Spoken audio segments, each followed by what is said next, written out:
जय गुरुदेव। दोस्तों, आज फिर हम आपके लिए एक चमत्कारी गुरु रविदास जी की वीडियो लेकर आए हैं।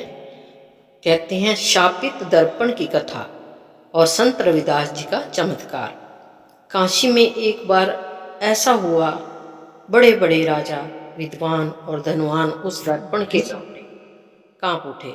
लेकिन जब वह दर्पण संत रविदास जी के हाथों में पहुंचा तो तब ऐसा चमत्कार हुआ जिसे देखकर पूरी नगरी स्तब्ध रह गई। देखिए इस कथा में आगे। कहते हैं बहुत समय पहले की बात है। काशी नगरी में अपने वैभव, विद्वता और धार्मिक प्रतिष्ठा के लिए दूर दूर तक प्रसिद्ध थी। गंगा के तट पर हर दिन हजारों लोग पूजा अर्चना करते थे, संतों के प्रवचन सुनते और मोक्ष की कामना लेकर आते थे। उसी समय एक रहस्यमय यात्री काशी पहुंचा। उसका चेहरा तका हुआ था, आंखों में बेचैनी थी और शरीर मानो किसी अदृश्य बोझ के नीचे दबा हुआ था। उसके दोनों हाथों में एक अजीब काला शिलाखंड था जिसे वह चाहकर भी अपने से अलग नहीं कर पा सकता था। यह कोई साधारण पत्थर नहीं था। कई वर्षों पहले वह व्यक्ति एक विद्वान साधक था।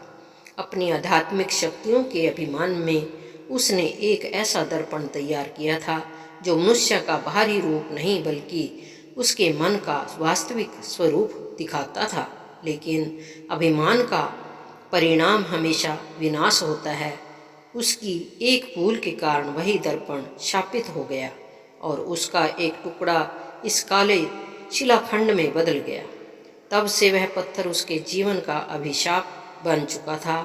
एक महात्मा ने उसे बताया, जिस दिन कोई पूर्ण निर्मल आत्मा इस पत्थर में अपना प्रतिबिंब देखेगी उसी दिन उसका श्राप समाप्त हो जाएगा। बस तभी से वह ऐसी आत्मा की खोज में भटक रहा था। काशी पहुंचते ही वह सबसे पहले एक प्रसिद्ध मंदिर के प्रधान पुजारी के पास गया। उसने विनम्रता से कहा, महाराज कृपया इस पत्थर में एक बार देख लीजिए। पुजारी ने आत्मविश्वास के साथ उसमें झांका, लेकिन अगले ही क्षण उसके चेहरे का रंग उड़ गया।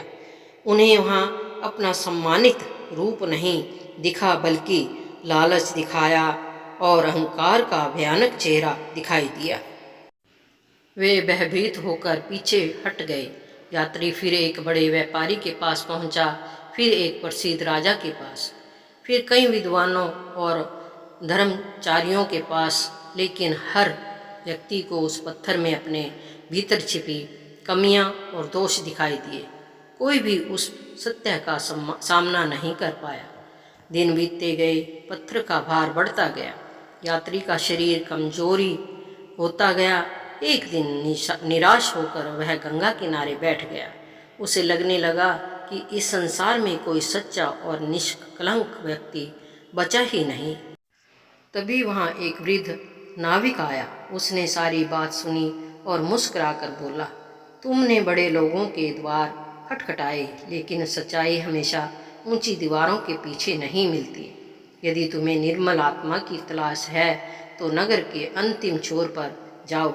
वहाँ एक संत रहते हैं। उनका जीवन बहुत साधारण है, लेकिन उनका मन गंगा के जल जैसा पवित्र है। उनका नाम है संत रविदास। यात्री तुरंत वहाँ पहुँच गया।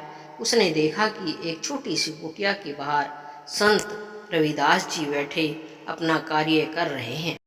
न कोई शाही ठाठ, न कोई दिखावा, न कोई विशेष व्यवस्था, बस सादगी, शांति और प्रभु स्मरण।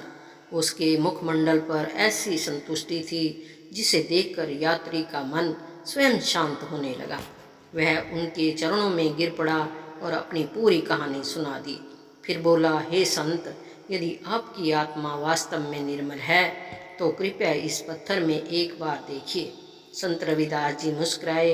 उन्होंने कहा, जिस मन में प्रभु का नाम बसता है वहाँ भय के लिए स्थान नहीं रहता। उन्होंने धीरे से वह शिलाखंड अपने हाथों में उठा लिया। यात्री की सांसें थम गई। वह उत्सुकता और भय से संत को देखने लगा। जैसे ही संत रविदास जी ने उस पत्थर में देखा, अचानक एक अद्भुत घटना घटी। पत्थर के भीतर से तेज प्रकाश निकलने लगा। वह प्रकाश पल पल बढ़ता गया।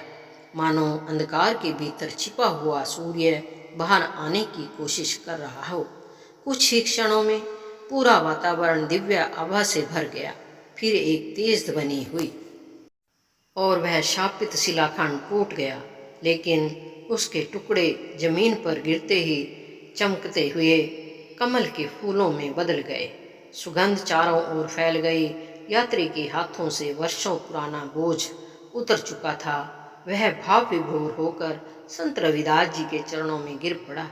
उसने पूछा, हे संत, ऐसा कैसे हुआ? जिन लोगों को संसार महान मानता है वे सब असफल हो गए, लेकिन आपके सामने यह श्राप क्यों टिक नहीं पाया? संत रविदास जी ने प्रेम पूर्वक उत्तर दिया, जब मनुष्य अपने ज्ञान, धन या पद का अभिमान कर बैठता है तब उसका मन मैला हो जाता है। सच्ची परीक्षा बाहरी आडंबरों से नहीं आती, वह निष्काम कर्म, विनम्रता और ईश्वर के प्रति प्रेम से जन्म लेती है। जिस हृदय में किसी के लिए द्वेष न हो, जो सबको सम्मान समझे और अपने कर्म को ही पूजा माने, वहाँ अंधकार टिक नहीं सकता। उस दिन यात्री को जीवन का सबसे बड़ा ज्ञान मिला। उसने समझ लिया कि ईश्वर को पाने का मार्ग दिखावे से नहीं बल्कि विनम्रता और सेवा से होकर जाता है। वह वहीं रुक गया और अपना शेष जीवन मानव सेवा तथा प्रभु भक्ति में लगा दिया। कथा की सीख, अहंकार मनुष्य को भीतर से अंधकार में बना देता है, जबकि विनम्रता और निष्काम कर्म आत्मा को प्रकाश से भर देते हैं। सच्ची भक्ति मंदिरों की ऊंचाई में नहीं बल्कि मन की पवित्रता में बसती है। जय गुरुदेव। दोस्तों, वीडियो अच्छी लगे लाइक करिए, शेयर करिए, सब्सक्राइब करिए, कमेंट करिए, बेल आइकन को हिट करिए। धन्यवाद।